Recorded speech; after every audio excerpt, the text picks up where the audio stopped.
మనకు పనిచేసిన వాళ్ళకు మనను మంచిగా చూసిన వాళ్ళకు ఓటేయాలి. అవునా కాదా? ఇవాళ గజ్వేల్ కేసీఆర్ గారు ముఖ్యమంత్రి కాకముందు గజ్వేల్ ఎట్లుండే, ఇవాళ ఎట్లున్నది? గుండె మీద చేసుకొని చెప్పండి. ఇవాళ ఈ రోడ్డు ప్రజ్ఞాపూర్ గజ్వేల్ రోడ్ అప్పుడు ఎట్లుంటుండే, ఇప్పుడు ఎట్లయిందో ఒక్కసారి గుండె మీద చేసుకొని ఆలోచించండి. ఆ రోజు గజ్వేల్ దవాఖానా పందులతో నిలయంగా ఉంటుండే. ఇవాళ గజ్వేల్ దవాఖానా ఎంత ముద్దుగా అయిందో, పేదలకు సేవలు ఎట్లా అందుతున్నాయో మీరే ఒక్కసారి గుండె మీద చేసుకొని ఆలోచించండి. గజ్వేల్లో అండర్ గ్రౌండ్ డ్రైనేజీ కావచ్చు. ఎందుకు మా అక్క చెల్లెళ్ళు బతుకమ్మలేయాలంటే ఊర చెరువు అప్పుడెట్లుండే, ఇప్పుడు ఊర చెరువు ఎట్లయిందో మీకు తెలియదా? ఆడ గజ్వేల్ల పాండవుల చెరువు అప్పుడెట్లుండనో ఇప్పుడు ఎట్లయిందో మీకు తెలియదా? నేను చెప్పాలనా? గజ్వేల్కు రైలు తెచ్చింది ఎవరు? గజ్వేల్కు ఆర్డీఓ ఆఫీస్ తెచ్చింది ఎవరు? గజ్వేల్కు 250 పడకల దవాఖానా తెచ్చింది ఎవరు? ఇట్లా చెప్పుకుంటూ పోతే చాలా పనులు జరిగినాయి. మరి అలా మీ అందరికీ నేను చెప్పడం కంటే మీకే ఎక్కువ తెలుసు. ఆడవిళ్ళ పెళ్లికి కళ్యాణ లక్ష్మి పథకం తెచ్చింది కేసీఆరా కాదా? అంతకుముందు కాంగ్రెస్ వాడు ₹1 ఇచ్చినా? షాదీ ముబారక్, కళ్యాణ లక్ష్మి. ఏ పేదింటి ఆడపిల్ల పెళ్లి పెట్టుకున్నా ₹1,116 మన కేసీఆర్ మన ఇంటికి పంపిండు. కాంగ్రెస్ వాళ్ళు ఏమన్నారు? ఆడవిళ్ళంతా కేసీఆర్ దిక్కే ఉన్నారని ఇక నేను తులం బంగారం కలుపుతా అన్నాడు. కలిపిండా? ఆనాడు 80,000 ఉన్న తులం రేవంత్ రెడ్డి వచ్చినాక 1,60,000 అయింది. అయిందా లేదా? బంగారమే తీయలే కానీ ధర మాత్రం డబుల్ అయిపోయింది. అయిందా లేదా? పోనీ ఆ 1,116 చక్కగిత్తుండా అంటే పిల్ల పుట్టినా చెక్కత్తలేదు. కేసీఆర్ ఉండగా చెప్పని అందించు. లగ్గమైనాక రిసెప్షన్ అప్పులు కట్టుకుంటందుకు వెళ్ళు, పెళ్లి ఖర్చులు కట్టుకుందాం. ఇప్పుడు పిల్ల పుట్టే 21 దినానికి కూడా అందుతలేవు. ఇవాళ వడ్డీకే పోతున్నాయి. తులం బంగారం లేదు, ఆ కళ్యాణ లక్ష్మి చక్కగిచ్చింది లేదు. బిడ్డ కాన్పుకు పోతే ఇప్పుడే మా డాక్టర్ సాబ్ చెప్పినట్టు 13,000 ఇచ్చి బయట తల్లి కన్నం పెట్టి లోపల బిడ్డ కన్నం పెట్టి కేసీఆర్ కిట్టు చీరలుంటుండే. అందులో అన్ని జాన్సన్ పౌడర్లు, సబ్బులు, నూనె అన్ని ఉంటుండే. మంచిగా కేసీఆర్ కిట్ ఇచ్చి ఆటో కిరాయి లేకుండా ఇంటికాడ ప్రజ్ఞాపూర్లో దించలేదా? ఎందుకు మాయమైంది? బతుకమ్మ చీరలు మాయమైనాయి, గొల్లోళ్లకు గొర్రెలు మాయమైనాయి, మా ముదిరాజులకు బెస్తవులకు శాప పిల్లలు మాయమైనాయి, దళిత బంధు బంద్ అయిపోయింది. ఏదన్నా కొత్తగా వచ్చిందేమని ఉన్నదా? ఉన్న ఎగబెట్టుడు తప్ప రేవంత్ రెడ్డి చేసిందేమున్నది? అప్పుడేమో ఆశ పెట్టిండు. కేసీఆర్ ఉండగా బీడీలు చేసుకునేటోళ్లకు, ముసలోళ్లకు, భర్త చనిపోయిన వాళ్ళకు 200 ఉన్న పెన్షన్ 2,000 చేస్తా అంటే చేసిండా లేదా చెల్లె? చేసిండా లేదా? 200 చేస్తా అంటే కుర్చీలో కూర్చున్నాక నెలకే 2,000 ఇచ్చిండు మన కేసీఆర్. మరి రేవంత్ రెడ్డి ఏం చేసిండు? అరే ముసలోళ్ళంతా కేసీఆర్ దిక్కే ఉన్నారు, ఇక నేను 4,000 ఇస్తా అన్నాడు.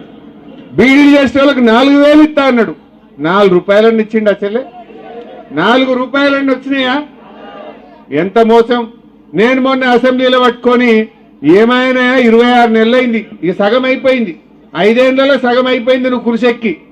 మరి ఇక సగం దినాలు అయిపోయినాయి, ఇంకెప్పుడు ఇస్తావు 4,000?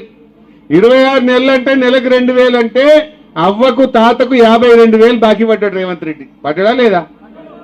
నెలకు 2,000, 26 నెలలు ఎంత అవుతుంది? ₹52,000 అవుతుంది. మరి ఆ 52,000 బాకీ పడ్డావు, ఇంకెప్పుడు ఇస్తావు 4,000 పింఛను అని అడిగిన. దానికి సమాధానం లేదు. అక్క చెల్లెలకు మహాలక్ష్మి అన్నాడు, నెలకు 2,500 జీతం పడ్డట్టు బ్యాంకులు వేస్తా అన్నాడు. పడ్డదా ఏ అక్క కన్నా చెల్లె కన్నా? వచ్చినాయా 2,500? రాలే. ఏమనంటే బస్ ఇచ్చిన ఫ్రీగా అంటాడు. ఆడోళ్ళకు ఫ్రీ అన్నాడు, మగవాళ్ళకు డబుల్ టికెట్ కొట్టిండు. ఆడోళ్ళకు ఫ్రీ, మగవాళ్ళకు ₹10 టికెట్ని 20 చేసిండు. ఇక నువ్వు ఇచ్చిందేమున్నది? ఆ బస్సు ఆపుల్లేదు, అలా కాలు వేద్దామంటే జాగలేదు. అది బస్సుని కమ్మి చేసిండు, మగవాళ్ళకు డబుల్ టికెట్ కొట్టిండు. మహాలక్ష్మి మాత్రం మహాలక్ష్మి ఎగబెట్టినావు, కేసీఆర్ కిట్ ఎగబెట్టినావు, 4,000 పింఛన్ ఎగ్గొట్టినావు, 2,500 ఎగ్గొట్టినావు. అన్ని ఎగ్గొట్టిండా లేదా? దయచేసి ఆలోచన చేయండి. నేనేమంటున్నా అంటే మనకు అన్నం పెట్టింది కేసీఆర్, మనకు 2,000 పెన్షన్ ఇచ్చినా కేసీఆర్, కళ్యాణ లక్ష్మి ఇచ్చినా కేసీఆర్, దవాఖానలో పోతే కేసీఆర్ కిట్ ఇచ్చింది కేసీఆర్, మంచి ఆసుపత్రి కట్టి పేదలకు వైద్యాన్ని అందుబాటులోకి తెచ్చింది కేసీఆర్. మంచినీళ్లు కాంగ్రెస్ వాళ్ళు ఉన్నప్పుడు ఇదే గజ్వేల్ల 3 వద్దులకు ఒక్కసారి నల్లొచ్చు. యాదుకుందా ప్రజ్ఞాపూర్లో 3 రోజులు 4 రోజులకు ఒక్క నల్ల బిందెలు కొట్లాడితే సొట్టలు పడుతుండే. యాదుకుందా? మర్చిపోయినట్టు అయిపోయింది. ఇప్పుడు నల్లిప్పితే ఇంట్లో నీళ్లు పడుతున్నాయి. కేసీఆర్ వచ్చినాక బిందెలు లేవు, సొట్టలు లేదు, రోడ్డు మీద పోవులు లేదు. నిన్నయాల మళ్ళా కాంగ్రెస్ వచ్చినాక మున్పట్లెక్కేస్తలేదు నల్ల. చూసుకోర్రి. కేసీఆర్ ఉన్నప్పుడేమో ఇంటెనికైతే ఉల్లిగడ్డకో అల్లంకు నీళ్లు పడుతురు. ఇప్పుడు జర మళ్ళా కాంగ్రెస్ వచ్చింది, మున్పట్టని నీళ్ళు వస్తున్నాయా? జర కింది చేస్తలేరా? యాద్ చేసుకోండి ఒక్కసారి. ప్రతి అవ్వ పొద్దుగా లేచి బిందె నీళ్ళల్లో కేసీఆర్ ముఖం చూస్తుంది. అవునా కాదా? అప్పుడు భుజాలు కాయలు కాయలే మోసి, భుజాలు కాయలు కాసినాయా లేవా? సైకిల్కు అటొక్కటి ఇటొక్కటి, అదేంటి బకెట్ వేసుకొని నీళ్లు తేలేదా? ఇప్పుడు ఉన్నాయా బకెట్లు? ఉన్నాయా బిందెలు? ఉన్నాయా?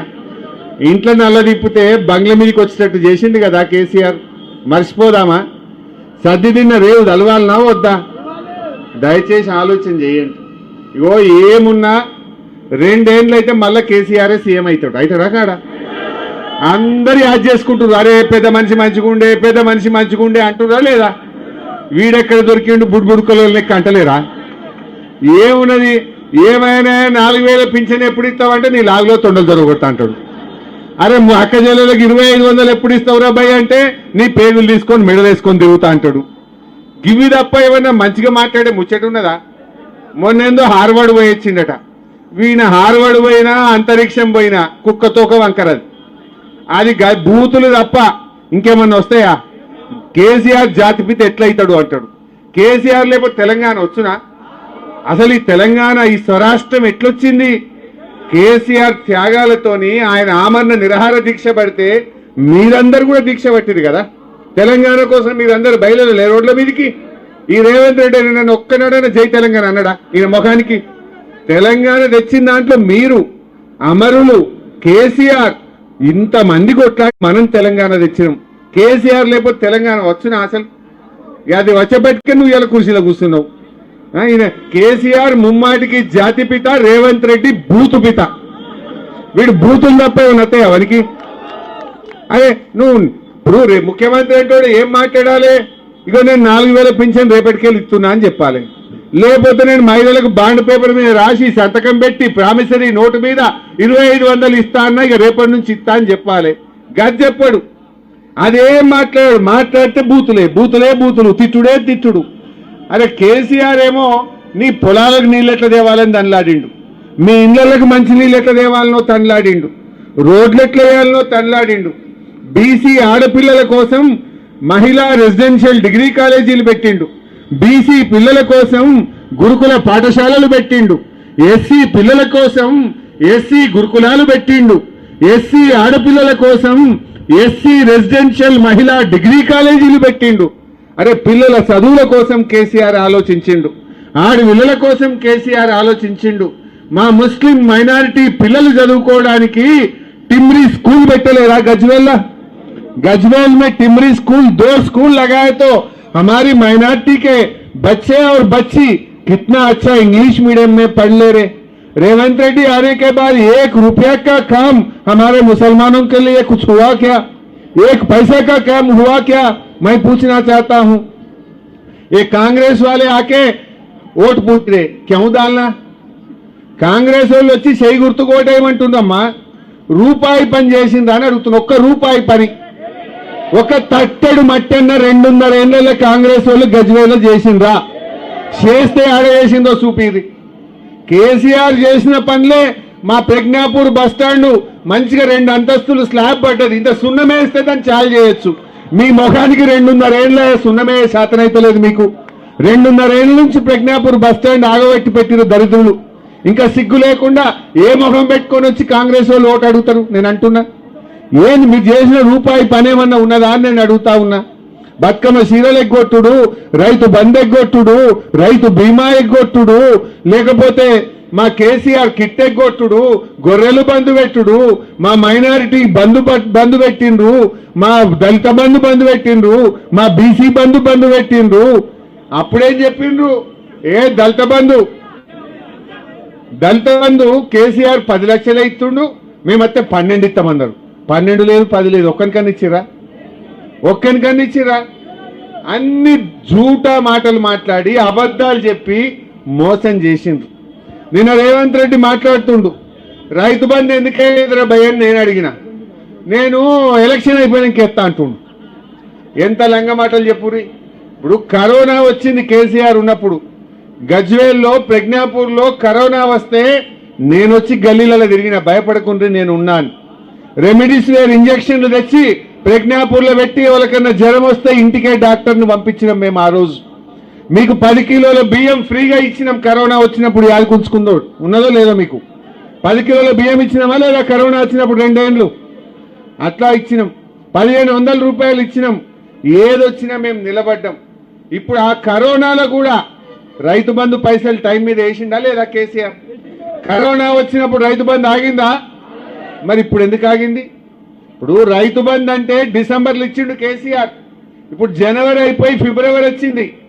నారు పోస్తిమి, దుక్కు దున్నితిమి, నాట్లు పడే, కలుపు తీస్తిమి, మందు కూడా వేస్తిమి, ఇంకా రైతు బంధు పడకపోయా. ఇది మోసం కాదా? మందు సంచులకు కూడా రైతు బంధు అందదా? నేను అంటున్నా రేవంత్ రెడ్డి, ఇప్పటికి 2 రైతు బంధులు ఎగ్గొట్టినావు నువ్వు, ఇది 3వది. మేము ఎలక్షన్ కమిషన్ కు లెటర్ ఇస్తాం, మాకే అబ్జెక్షన్ లేదు. ఎగ్గొట్టిన 2 రైతు బంధులు ఇప్పటి రైతు బంధు వెంటనే వేయాలని చెప్పి మేము రేవంత్ రెడ్డి డిమాండ్ చేస్తా ఉన్నాం. బిడ్డ 11వ తారీఖులోగా రైతు బంధు వేయలేదనుకో, నీ కాంగ్రెస్ పార్టీని నిన్ను చింత గట్టరు మా రైతులు అని చెప్పి హెచ్చరిస్తా ఉన్నా. అరే నీ ముఖానికి మందు సంచులు ఇచ్చే తెలివి ఉన్నదే? కేసీఆర్ ఉండగా ఆటోనికి చెప్తే ఇంటికాడ బాయికాడ 4 సంచులు వేసిపోవు. ఇప్పుడు లైన్లో పొద్దుగాల పోయి నిలబట్టే కూడా ఒక్క సంచి దొరుకుతుందా చెల్లె? ఎరువు బస్తాలు దొరుకుతున్నాయా? ఎరువు బస్తాలు ఇచ్చే తెలివి లేని దద్దమ్మ ఈ శాతగాని రేవంత్ రెడ్డి కేసీఆర్ని పట్టుకొని బూతులు తిడతాడు. నీ ముఖానికి మందు సంచులు ఇచ్చే తెలివి ఉన్నది, నీ ముఖానికి రైతు బంధు ఇచ్చే తెలివి ఉన్నది, నీ ముఖానికి పండిన వడ్లు కొనే తెలివి లేదు నీకు. చాలా దద్దమ్మ కేసీఆర్ని పట్టుకొని ఇష్టం ఉన్నట్టు తిడతా ఉన్నాడు. అరే పనిలో పోటీవాడు, నీకు తెలివి ఉంటే, నువ్వు మొగోనివైతే, నీకు దమ్ముంటే కేసీఆర్ కంటే మంచిగా పనిచేసి చూపి ముఖానికి. కేసీఆర్ ఇచ్చిన ఎగ్గొట్టుకుంటా, కేసీఆర్ చేసిన పనులు ఖరాబ్ చేసుకుంటా, కష్టపడి పోరాటాల మీద త్యాగాల మీద సాధించుకున్న స్వరాష్ట్రాన్ని ఇవాళ ఆగమాగం చేస్తున్నాడు. ఎంతో కష్టపడి తెచ్చుకున్నాం కదా, ఎంతో గొప్పగా ఈ స్వరాష్ట్రం సాధించుకుంటే ఇవాళ సర్వనాశనం చేస్తుండే రేవంత్ రెడ్డి. ఈ రాష్ట్రం నాశనం కావాలన్నా బాగుండాలన్నా? బాగుండాలంటే మున్సిపల్ ఎన్నికల్లో బుద్ధి చెప్పండి. ఇప్పుడు నాలాంటి వాళ్ళం రేపు గట్టిగా మీ గురించి కొట్లాడాలి మేము. ఇప్పుడు రేపు ఏమంటాడు, మా ప్రజ్ఞాపూర్లో తెలుసో తెలియకో ఎవరన్నా 4గురికి చేయి గుర్తు కోటేసిరు అనుకో, ఏమంటాడు, నేను 4000 పింఛన్ ఎగ్గొట్టినా నాకు వేసిండ్రు, వాళ్ళు అడుగుతలేరు వద్దంటుర్రు అంటాడు. వద్దంటుర్రు, నేను 4000 ఎగబెట్ట కూడా నాకే వేసిండ్రు అంటాడు. ఇప్పుడు ఈడుండే అక్క చెల్లెలు ఎవరైనా చేయి గుర్తు కోటేసిండ్రు అనుకో, నేను మహాలక్ష్మి 2500 ఇస్తానని ఎగబెట్టినా ఇక వాళ్ళు అయినా నాకే ఓటేసిండ్రు, ఇక ఇవ్వవలసిన అవసరం లేదనడా? అంటడా అనడా? మరి వారికి అర్థం కావాలంటే సురుకు పెట్టాలి. ఆయనకి అర్థం కావద్దా? ఎందుకు కాంగ్రెస్ పార్టీ ప్రజ్ఞాపూర్లో పొల్లు అయింది అంటే, అక్క చెల్లెళ్ళు అందరూ నువ్వు మహాలక్ష్మి వేయలేదు కనుక నిన్ను ఓడగొట్టిండ్రు, రైతు బంధు వేయలేదు కనుక కట్టగట్టుకొని రైతులందరూ కారు కేంద్రు కాంగ్రెస్ కు బుద్ధి చెప్పిండ్రు. అమ్మలందరూ 4000 పింఛన్ ఇస్తానని ఆగం పట్టినవు కనుక, నువ్వు 4000 ఇయ్యలేదు కనుక అవ్వ తాతలందరూ కారు కేసిండ్రు, కాంగ్రెస్ ను ఓడగొట్టిండ్రు అంటేనే వానికి బుద్ధి వస్తుంది. రావద్దా? నేను అడుగుతున్నాయి, ఏ ముఖం పెట్టుకొని కాంగ్రెస్ ఓటు ప్రజ్ఞాపూర్లో ఓటు అడగాలి? ఏం చెప్పి ఓటు అడగాలి? దయచేసి మీరు ఆలోచన చేయండి. అందువల్ల ఈ రాష్ట్రంలో ఇవాళంతా కూడా ఆగమాగం చేస్తూ ఉన్నాడు, ఈ రాష్ట్రాన్ని సర్వనాశనం చేస్తూ ఉన్నాడు. ముఖ్యంగా చదువుకున్న పిల్లలు, రిటైర్డ్ ఉద్యోగులు, ఉద్యోగస్తులు, మేధావులు అందరూ కూడా చదువుకున్న వాళ్ళు ఆలోచన చేయాలి. కేసీఆర్ చేతిలో ఎంత పదిలంగా ఉండే తెలంగాణ, ఈ రేవంత్ రెడ్డి వచ్చినాక రాష్ట్రం పరువు తీస్తా ఉన్నాడు. భూముల ధరలు పడిపోయినాయి. ఎవరికన్నా ఇంత అర్ధ ఎకరం ఉంటే పిల్ల పెండ్లు ఉందంటే ధైర్యం ఉంటుండే, ఓ 10 గుంటలు తీస్తే పెండ్లు అయిపోవు. ఇప్పుడు ఎవడన్నా కొనటోడు ఉన్నాడా? ఎవడన్నా మర్రి చూస్తుండా? ఆగమైందా లేదా? కేసీఆర్ ఉండగా భూముల ధరలు రోజింత పెరిగినాయి, రోజింత ఇంత ధైర్యం పెరిగింది. ఇప్పుడు మొత్తం పాతాళానికే చూస్తుంది అది. ఆగమైపోయింది. ఏది చూసినా అట్లే ఉంది. అరే ఇప్పుడు 150 షటర్లు టులెట్ బోర్డులు పడ్డాయి గజ్వేల్ల. కేసీఆర్ ఉండగా ఇల్లు కిరాయి దొరకపోవు, కేసీఆర్ ఉండగా షటర్ దొరకకపోవు. ఇప్పుడు ఎందుకు ఇట్లా ఉల్టా అయిపోయింది? ఆలోచన చేసుకోవద్దా మనం? నేను మీ అందరికీ దండం పెట్టి కోరేది ఒక్కటే, వీళ్ళని గెలిపిస్తే 5 ఏళ్ళు ఉంటారు, 5 ఏళ్ళు మీ సేవలో ఉంటారు. 2 ఏళ్ళు అయినాక మళ్ళీ వాళ్ళు ముఖ్యమంత్రి అవుతారు. మరి అవతల 3 ఏళ్ళు వీళ్ళే ఉంటారా ఉండరా? వీళ్ళ నాయకత్వంలో మా ప్రతాప్ అన్న, నేను, డాక్టర్ సాబ్ మేమందరం కూడా కొన్ని పనులు మిగిలిపోయినాయి. ఆ మిగిలిపోయిన పనులు కానీ, కొన్ని రోడ్లు కానీ, గాడ బస్ స్టాప్ కావాలి, ఒకటి గుండనపల్లి కాడ రిక్వెస్ట్ బస్ స్టాప్ కానీ, ఈ చిన్న చిన్న పనులు కొన్ని ఉన్నాయి. ఓ వాటర్ ఫిల్టర్ అనో శ్మశానం అనో అక్కడక్కడ అడుగుతున్నారు. రూపాయికి 80 పైసలు 90 పైసలు చేసుకున్నాం. ఒక 5-10 పైసలు మిగిలిపోయినాయి. అవి చేయించే బాధ్యత నేను తీసుకుంటా. తప్పకుండా నేను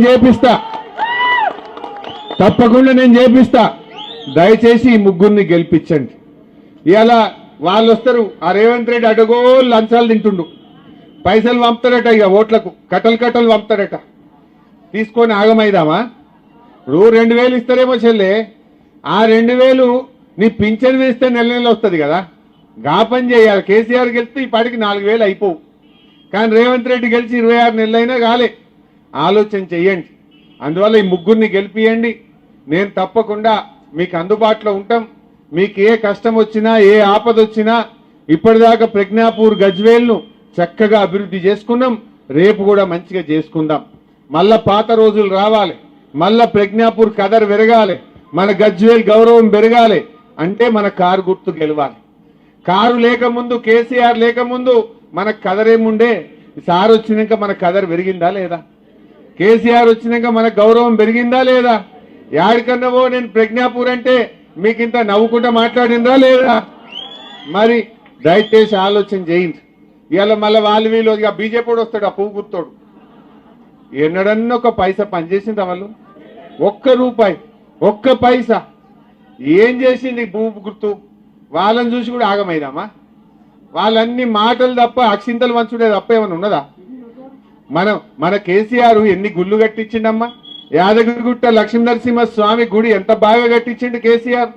గజ్వేల్ల వెంకటేశ్వర స్వామి గుడి ఎంత మంచి కట్టించిండు కేసీఆర్. రామాలయం ఎంత ముద్దు కట్టించిండు మన కేసీఆర్. గజ్వేల్ రామాలయం ఎంత మంచిగా అయింది, మున్పట్లెక్కనే ఉన్నదా? ఎంత చక్కగా రామాలయం కట్టించిండు మన కేసీఆర్. శివాలయం ఎంత మంచిగా కట్టించిండు. ఇట్లా గుళ్ళు కట్టించిండు, గోపురాలు కట్టించిండు, రోడ్లు వేసిండు, నీళ్లు ఇచ్చిండు. అరే గా పాండవుల చెరువు ఎంత మంచిగా అయింది. రైలు ఎవరు తెచ్చిండు సిద్దిపేటకు, గజ్వేల్కు రైలు ఎవరు తెచ్చిండ్రు? ఇంతకుముందు అసలు రైలు అంటే కల కదా, ఇప్పుడు రైలు చూస్తలేము. ఆ రోజు ఇంకా రాబోయే రోజుల్లో గజ్వేల్ రైలు ఎక్కితే తిరుపతి పోతారు మీరు, గజ్వేల్ రైలు ఎక్కితే బెంగళూరు పోతారు మీరు. అది కూడా తొందరలో జరుగుతుంది. చేసుకుందాం తప్పకుండా. పని దగ్గర పడ్డది. సో ఇట్లా కొన్ని మంచి పనులు జరిగినాయి. అందువల్ల నేను మీ అందరితో కోరేది, సర్దిదిన్న రేవు తెలవాలి. మీ పిల్లల భవిష్యత్, మన గజ్వేల్ బాగుండాలంటే కారు గెలవాలి. ఈ ముగ్గురు ఆడబిడ్డల్ని గెలిపించాలని చెప్పి నేను మీ అందరినీ పేరు పేరున ప్రార్థిస్తూ, ఎవరేం చెప్పినా ఇనుండ్రి. కాంగ్రెస్ వాడు వచ్చి ఓటేయమన్నాడు అనుకో, हमारे बहना है दिख रहा मेरे मुसलमान, पूछना 1 तुला सोना कहाँ गए बेटा, सोना लाओ वोट पूछो बोलना. नहीं तो 4000 बेवा का पेंशन दो, बूढ़े बेवा का पेंशन दो, बाद में वोट पूछो बोल के बोलना. नहीं तो महिलाओं को 2500 महीने में देते बोल के बॉन्ड पेपर पे लिख के दिया बेटा, पहले वो पैसे देने के बाद तू वोट पूछना बोल के उसको ऊपर से बोलना पड़ता. जब भी ये लोग सुधरते, नहीं तो नहीं सुधरते. मैं आपके बच्चों को पूछो, आपके घरों में पढ़े लिखे लोग भी रहते, उनसे पूछो. कांग्रेस आने के बाद ये 2.5 साल में 2.5 रुपए का काम मुसलमानों के लिए किया क्या? सोचना चाहिए आप लोग भी कार के निशान पे वोट देके ये 3 बहनों को जिताना बोल के आप सबसे मैं प्रार्थना करता हूं. మా అన్నదమ్ములు, అక్క చెల్లెళ్ళు, మా రైతులు, మా ఆడబిడ్డలు అందరూ కూడా దయచేసి మన గజ్వేల్ ప్రజ్ఞాపూర్ గౌరవాన్ని కాపాడుకుందాం. ఇది ఒక కంచు కోట. అందరం కలిసి దీన్ని మంచిగా చేసుకుందాం. నేను మా చెల్లెలు వరలక్ష్మి ఏమంటుందంటే, అన్న గెలిచినాక నువ్వు మా దగ్గర భోజనం పెడతా, నువ్వు రావాలి, మా అందరితో కలిసి భోజనం చేయాలంటుంది. తప్పకుండా ఈ 3 వార్డులు రూప, స్వప్న, వరలక్ష్మి. వరలక్ష్మి ఒకటే పెట్టా అంటుంది, రూప పెట్టాలి, స్వప్న కూడా పెట్టాలి. ముగ్గురు కలిసి భోజనం పెట్టి అందరికి దావత్ పిలువుంది. తప్పక మీరే గెలుస్తారు, వాళ్ళు గెలిపిస్తారు. అందరం కలిపి ప్రజ్ఞాపూర్లో ఒకరోజు భోజనం పెట్టుండ్రు, నేను కూడా వస్తా. కలిసి అందరం మళ్ళీ కలుసుకుందాం, అన్ని విషయాలు మాట్లాడుకుందాం. జై తెలంగాణ. కారు గుర్తుకే, కారు గుర్తుకే, జై తెలంగాణ. థ్యాంక్ యూ అన్న, చాలా బ్రహ్మాండ